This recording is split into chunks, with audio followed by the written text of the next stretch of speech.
Welcome to special analysis. నేను రమా మండవ. ఈరోజు అనాలిసిస్లో భాగంగా మనం తీసుకోబోతున్న టాపిక్ ఏంటంటే జగన్ కోసం మళ్ళీ ప్రశాంత్ కిషోర్ వామ్మో వద్దంటున్న వైఎస్ఆర్సీపీ అని చెప్పేసి నేను టైటిల్ పెట్టడం జరిగింది. ఆ అంశం గురించి మనం మాట్లాడుకునే ప్రయత్నం చేద్దాం. నేను ఇంతకుముందు కూడా ఇచ్చినట్టున్నాను ఈ వీడియో ఒకసారి. ప్రశాంత్ కిషోర్ కోసం జగన్మోహన్ రెడ్డి చాలా సీరియస్గా ఎఫర్ట్ పెడతా ఉన్నారు. ఎలాగైనా ప్రశాంత్ కిషోర్ని తీసుకొస్తే గతంలో పార్టీని ఎలాగైతే అతను అన్ని అడ్డదారుల్లోని దొంగదారుల్లోని అధికారంలోకి తీసుకొచ్చారో మరోసారి అదే ప్రయత్నం చేసి తన అధికారంలోకి తీసుకొస్తారనేది జగన్మోహన్ రెడ్డి అంచనా. అందుకే చాలా సీరియస్గా ప్రశాంత్ కిషోర్ కోసం ఆయన ట్రై చేస్తూ ఉన్నారు, ఎఫర్ట్ పెడతా ఉన్నారు. అయితే ఇప్పటిదాకా ప్రశాంత్ కిషోర్ మాత్రం ఆ విషయంలో అంత సానుకూలంగా లేరు. ఎందుకంటే గతంలో మనం చూసాం కూడా, ప్రశాంత్ కిషోర్ని తీసుకెళ్ళి బీహార్లో నితీష్ కుమార్ తన నెత్తిని పెట్టుకునే ప్రయత్నం చేశారు. తన కొడుకు యాక్టివ్ పాలిటిక్స్లో లేరు కాబట్టి మొన్నటి వరకు ప్రశాంత్ కిషోర్ని తన ఏకైక వారసుడు అని చెప్పి, రాజకీయ వారసుడు అని చెప్పి ప్రకటన చేసి అతనికి తన పార్టీ ఉపాధ్యక్ష పదవి కూడా కట్టబెట్టారు పాపం నితీష్. తన కొడుకు కంటే ఎక్కువగా ఆయన చూసుకునే ప్రయత్నం చేస్తే ఆ పార్టీని మ్యానిపులేషన్ చేసే ప్రయత్నం చేశాడు ఆయన. అనేక రకాలుగా ఆయన ఆ పార్టీని డామినేట్ చేసే ప్రయత్నం చేయడం, ఏదైతే కింద స్థాయి నేతల నుంచి వచ్చిన విమర్శలతో పూర్తిగా ఆయన పార్టీ నుంచి సస్పెండ్ చేయడం జరిగింది నితీష్. ఈ క్రమంలోనే జనసురాజ్ పేరుతోని ఒక వేదికను పెట్టారు, లైక్ లోక్సత్ అలాగా. ఆ తర్వాత ఆ పేరుతోనే పాదయాత్ర చేయడం జరిగింది. ఆ తర్వాత ఆ జనసురాజ్ని తన పార్టీగా మార్చుకున్నారు. ఇక్కడ ఏంటంటే వ్యూహకర్తగా అతను సక్సెస్సే కావచ్చు. గతంలో కాంగ్రెస్కి కొంచెం పనిచేశారు, యూపీలో, గుజరాత్లో మోడీకి పనిచేశారు అన్నారు కానీ నాట్ ఎట్ క్లారిటీ. బట్ ఆ తర్వాత జగన్మోహన్ రెడ్డి కోసం పనిచేశారు, స్టాలిన్ కోసం పనిచేశారు, మమతా కోసం కూడా పనిచేశారు ఆయన. సో అట్లా వ్యూహకర్తగా అతను వ్యూహాలు సక్సెస్ అయ్యి ఉండొచ్చు బీయింగ్ ఏ సెఫాలజిస్ట్. కానీ అతను రాజకీయంగా మాత్రం అతను అన్ఫిట్ అని చెప్పేసి మొన్న బీహార్ ప్రజలు తేల్చేశారు. అతను ముందుగానే సర్వే చేయించుకొని తాను ఓడిపోతున్నానని సర్వే వచ్చిన తర్వాత తాను పోటీ చేయడానికి కూడా వెనుకంజ వేశాడు. తను పోటీకి దిగలేదు. తన పార్టీ నుంచి అభ్యర్థిని నిలబెడితే కనీసం డిపాజిట్లు కూడా రాలేదు వాళ్ళకి తను నిలబెట్టిన చోట. అంటే నువ్వు రాజకీయాలకు పనికి రావు అని చెప్పి బీహార్ ప్రజలు they are very smart than AP people అనుకోవచ్చు. సో మొత్తానికైతే తేల్చి చెప్పేశారు. ఆ తర్వాత ఆయన మౌన ముద్ర దాల్చాడు, నన్ను మీరు ఓడగొడతారా అని చెప్పి కొన్ని రోజులు మౌన వ్రతం అవి చేసి హడావిడి కూడా చేసినట్టున్నారు. సో మొత్తానికైతే క్వైట్ సైలెంట్ అయిపోయారు. తానికి రాజకీయాల కంటే తను వ్యూహకర్తగా పనిచేసుకోవడమే బెటర్ అన్న ఆలోచనకి ఇప్పుడు వచ్చినట్టున్నారు. అందుకే జగన్మోహన్ రెడ్డి చేసిన ఇన్ని ప్రయత్నాల తర్వాత ఇప్పటికి ఆయన ఓకే చెప్పారన్నది మనకున్న సమాచారం. మరోవైపు చూసినట్లయితే అటు అంతకుముందు చూస్తే విజయసాయి రెడ్డి లాంటి వాళ్ళు ఇనిషియేట్ చేశారు ప్రశాంత్ కిషోర్ని. గతంలో 2014 ఎన్నికల్లో జగన్మోహన్ రెడ్డి ఓడిపోయిన తర్వాత నిజానికి ఆయన పాదయాత్ర చేద్దాం ఇంకొక ఏడాది తర్వాత అని ఆయన అనుకున్నారు. ఆ పార్టీ కూడా డిసైడ్ చేసుకుంది. ఆ పార్టీ విధానపరమైన నిర్ణయం అది. కానీ కొన్ని రోజులకే విజయసాయి రెడ్డి లాంటి వాళ్ళు ప్రశాంత్ కిషోర్ని ఒప్పించి తీసుకొచ్చి జగన్మోహన్ రెడ్డికి వ్యూహకర్తగా నియమించారు, కొన్ని కోట్ల డబ్బులు ఇచ్చి. అప్పటి నుంచి పాపం పాదయాత్ర జగన్మోహన్ రెడ్డి నిర్ణయం అయినా సరే అది కూడా ప్రశాంత్ కిషోర్ నిర్ణయం అనే ప్రచారం జరిగింది. ప్రశాంత్ కిషోర్ చెప్తేనే జగన్మోహన్ రెడ్డి పాదయాత్ర చేస్తున్నారని కూడా ప్రచారం జరిగింది.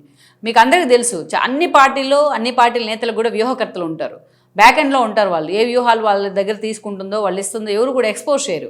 కానీ జగన్మోహన్ రెడ్డి తన పార్టీ ప్లేనరీ వేదికగా పీకేని తీసుకొచ్చి ఒక పక్క తల్లిని ఇంకో పక్క చెల్లిని పెట్టుకొని ఈయన నా వ్యూహకర్త, ఇతన్నే నేను రేపు నుంచి ఫాలో అవుతున్నా అని చెప్పాడు. ఆ రోజున అతన్ని బ్లంట్గా ఫాలో అయ్యే ప్రయత్నం చేశారు.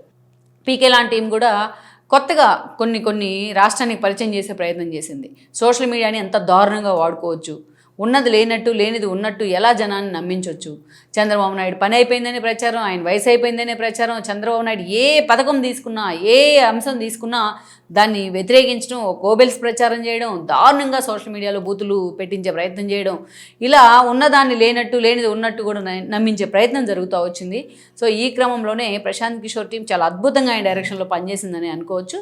కాకుండా ఎక్కడ ప్లస్ పాయింట్ అంటే వైఎస్ఆర్సీపీ ఇలాంటి దారుణమైన ప్రచారం ఎవరైనా వద్దంటారు, వాళ్ళని పక్కన పెడతారు.